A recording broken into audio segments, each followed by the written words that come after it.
సోనియా గాంధీ గారు తెలంగాణ ఇచ్చారు. ఇచ్చిన తర్వాత తెలంగాణ నష్టం జరిగింది. తెలంగాణ వచ్చి ఇచ్చినామే సోనియా గాంధీ గారు కాబట్టి ఈసారి ఆమెకు ఓటు వేయాలి, నా తమ్ముడే ముఖ్యమంత్రి కావాలని చెప్పింది. నేను ఇవాళ కూడా చెప్తున్నా, నేను కాంగ్రెస్ పార్టీలోనే ఉండదలుచుకున్నా. నాకే పదవి అక్కర్లేదు. నోట్ చేసుకోండి ప్రెస్ వాళ్ళు.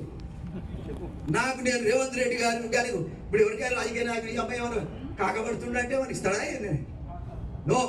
నేను ఎన్టీ రామారావు పాపం నన్ను పెంచి పెద్ద చేసిన ఆయన టికెట్ ఇవ్వకపోతేనే ఇండిపెండెంట్ గెలిచి వచ్చినా కానీ నేను ఇంకో తిరగలే. మళ్ళీ గెలిచి ఆయన దగ్గరికి పోయినా, నా నీతి అది. మళ్ళీ గెలిచి నేను ఆయన దగ్గరికి పోయినా. అది పేదోడు మాదిగోడి నీతి. ఇది అర్థం చేసుకోవాలి. కానీ ఇవాళ కూడా నేను చెప్తున్నా, ఈ సమస్య మీద మొట్టమొదట స్పందించినటువంటి వ్యక్తి రేవంత్ రెడ్డి గారు. మరి రేవంత్ రెడ్డి గారికి ఒకటిగానే అరిస్తే అవుతుందా? లేచి మాట్లాడితే అవుతుందా? భక్తి ఏమవుతుంది నీతోని? నేను ఇవాళ చెప్తున్నా, మనం అంతా కలిసి ఓ రెజల్యూషన్ పాస్ చేద్దాం. థ్యాంక్స్ మోదీ గారి తరఫున రేవంత్ రెడ్డి గారికి రెజల్యూషన్ ఒకటి పాస్ చేద్దాం.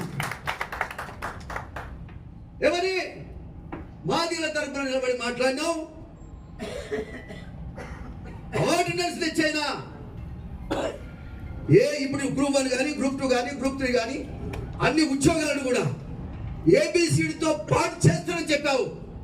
అందుకు నీకు ధన్యవాదాలు. ఆ విధంగా మాదిగలమంతా నీ పక్షాన పార్టీకి మేము పనిచేయడానికి సిద్ధంగా ఉన్నాం.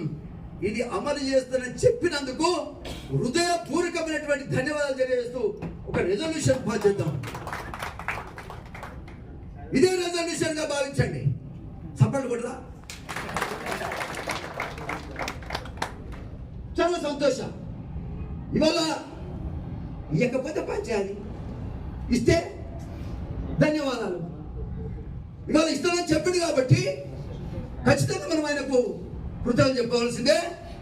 అమలు చేసేటువంటి బాధ్యతను ఇంకా పెంచాలి. మనం అర్థమైందా? అమలు చేయాల్సిన బాధ్యతను పెంచవలసిన అవసరం ఉంది. ఈ బాధ్యత పెరగాలంటే మనం కూడా ఆ స్థాయిలోనే సపోర్టివ్ ఉండాలి.